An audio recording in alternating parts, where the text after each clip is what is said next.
শিক্ষার্থী বন্ধুরা, আরআর ফাউন্ডেশনের পক্ষ থেকে আপনাদের সবাইকে স্বাগতম জানাচ্ছি আজকের টিউটোরিয়ালে। তো আমরা গত পর্বে দেখেছি যে সি প্যানেলের বিভিন্ন পরিচিতি এবং কোনটা দিয়ে কি কাজ করা হয়। তো আজকে আমরা বাকিগুলো দেখে ফেলবো, অর্থাৎ আজকে আমরা মেইল সেকশন দেখব। তো এখানে আমি প্রথমেই বলে দিচ্ছি যে সি প্যানেলের টিউটোরিয়াল আমি খুব দ্রুত শেষ করব, অর্থাৎ এখানে অপ্রয়োজনীয় অনেক কিছু আছে যেগুলো আমরা আমাদের জানার কোনো প্রয়োজন নেই বা খুবই কম দরকার হয়, তো সেজন্য আমরা এগুলো ইগনোর করে যাব।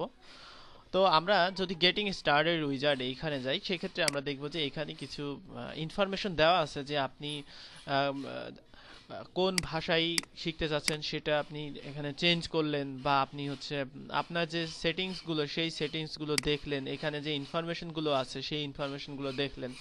এখানে আপনার সি প্যানেল সম্পর্কে বিভিন্ন যে ইনফরমেশনগুলো আছে সেইগুলো আপনাকে এখানে দেখানো হবে।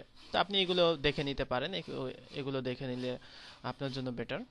যাই হোক, তো এরপরে ভিডিও টিউটোরিয়ালস সেকশনে আপনি সি প্যানেল সম্পর্কিত যে ভিডিও টিউটোরিয়ালগুলো তাদের তৈরি করা ইংরেজি ভাষায়, সেগুলো আপনি এখান থেকে দেখতে পারেন। তো এখানে দেখবেন যে অনেক ভিডিও টিউটোরিয়াল আছে যেগুলো আপনি চাইলে ডাউনলোড করেও এখানে থেকে দেখতে পারেন। যাই হোক, তো তারপরে আমাদের আছে চেঞ্জ পাসওয়ার্ড। আপনি সি প্যানেলের পাসওয়ার্ড যদি চেঞ্জ করতে চান, সেক্ষেত্রে আপনাকে নতুন আগের যে পাসওয়ার্ড সেটা দিতে হবে এবং নতুন পাসওয়ার্ড দিতে হবে। তো এইখানে আপনি যদি অ্যালাউ মাইএসকিউএল পাসওয়ার্ড চেঞ্জ এটাতে ক্লিক করেন, তাহলে আপনার যে মাইএসকিউএল এর যে পাসওয়ার্ড দিয়েছেন সেগুলো চেঞ্জ হয়ে যাবে। সেই জন্য বি কেয়ারফুল, অর্থাৎ আপনার পাসওয়ার্ড যদি আলাদা আলাদা থাকে সেই ক্ষেত্রে আপনার সাইট কিন্তু চলবে না, সেক্ষেত্রে আপনার সাইটে আবার কনফিগারেশন করতে হবে। তো আপনি পাসওয়ার্ড জেনারেটর অবশ্যই ব্যবহার করবেন। এখানে পাসওয়ার্ড জেনারেটর হচ্ছে একটা পাসওয়ার্ড এখানে আপনি জেনারেট করতে পারবেন, যেটা একদম সিকিউর পাসওয়ার্ড জেনারেট হবে। অর্থাৎ এখানে ক্লিক করলে দেখবেন যে পাসওয়ার্ড জেনারেট হচ্ছে এবং প্রতিবার আলাদা আলাদা পাসওয়ার্ড জেনারেট হবে।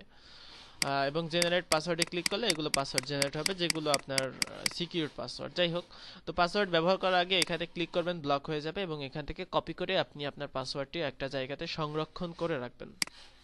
তো এভাবে আপনি আপনার পাসওয়ার্ড চেঞ্জ করতে পারেন।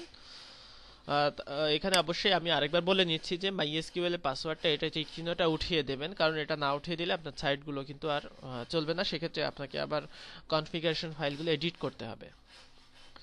তো এরপরে আছে আপডেট কন্ট্যাক্ট ইনফো। আপনি যদি চান যে আপনার অ্যাকাউন্টের কন্ট্যাক্ট ইনফো আপডেট করবেন, অর্থাৎ ইমেল নোটিফিকেশনের জন্য যে ইমেল আপনি দিতে চান সেটা এখানে চেঞ্জ করতে পারবেন, অথবা আপনি চাইলে আরেকটা ইমেল এখানে যুক্ত করতে পারবেন।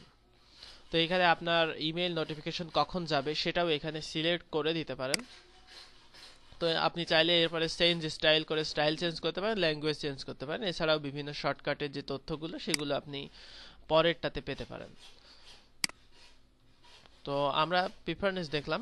মেইল সেকশনে আমরা যেটা দেখব সেটা হচ্ছে ইমেল অ্যাকাউন্ট তৈরি করা, সেগুলো ব্যবহার করা এবং ম্যাক্স রেকর্ড আপলোড করা, এই জিনিসগুলো আমরা দেখব। তো আমরা এই যেটা ওয়েবসাইটকে হোস্ট করেছি সেটা হচ্ছে ডিএনএস দিয়ে হোস্ট করছি, অর্থাৎ ডোমেইন নেম সার্ভার দিয়ে হোস্ট করেছি। তো আপনি যদি ইমেল সার্ভার হোস্ট করতে চান, অর্থাৎ আপনার দেখা যাচ্ছে আপনি বিভিন্ন অ্যাপস অর্থাৎ গুগল অ্যাপস ব্যবহার করবেন। গুগল অ্যাপস অর্থ হচ্ছে আপনি মেইল ব্যবহার করবেন ঠিকই, যেমন আমরা যদি আমাদের একটা ওয়েবসাইটে যাই,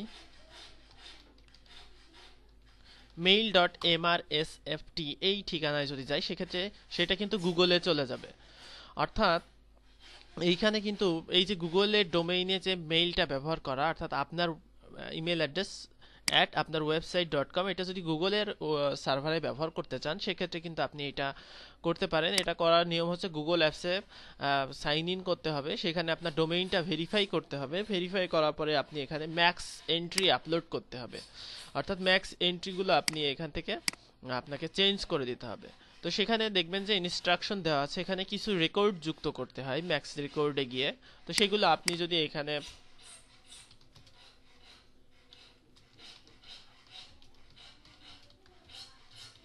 Google max record change in C panel এখানে লিখে সার্চ করলে দেখবেন যে একটা গুগলেরই একটা সাপোর্ট যে ওয়েবসাইটটা সেখানে চলে আসছে। তো সেখান থেকে আপনাকে প্রথমে ম্যাক্স এন্ট্রি সিলেক্ট করতে হবে, তারপরে ইমেল রাউটিং থেকে রিমোট মেইল এক্সচেঞ্জার, অর্থাৎ এখানে খেয়াল করুন, অর্থাৎ ইমেল রাউটিং থেকে এখানে রিমোট মেইল এক্সচেঞ্জার সিলেক্ট করে চেঞ্জ করতে হবে, এবং আপনার এখানে যে তাদের ম্যাক্স রেকর্ডগুলো আছে সেই ম্যাক্স রেকর্ডগুলো আপনাকে এখান থেকে এডিট করে দিতে হবে। তো এখান থেকে আপনি সহজে এডিট করতে পারবেন। তো আমরা ইমেল অ্যাড্রেস যখন আমরা গুগল অ্যাপসে দিব তখন গুগল অ্যাপসে লগ ইন করে আমাদের ইমেল অ্যাড্রেস তৈরি করতে হবে, কিন্তু আমরা যদি কোনো সময় ব্যবহার মনে করি যে ডোমেইনেই আমরা ইমেল অ্যাড্রেস ব্যবহার করব, সেক্ষেত্রে আমাদের এখান থেকে ইমেল অ্যাড্রেসগুলো স্পেসিফাই করে দিতে হবে, অর্থাৎ আপনি যেই নামে ইমেল অ্যাড্রেস চান সেই নামে ইমেল অ্যাড্রেস এখানে স্পেসিফাই করে দিতে হবে। আপনি চাইলে এখানে পাসওয়ার্ড চেঞ্জ বা কোটা নির্ধারণ করে দিতে পারেন।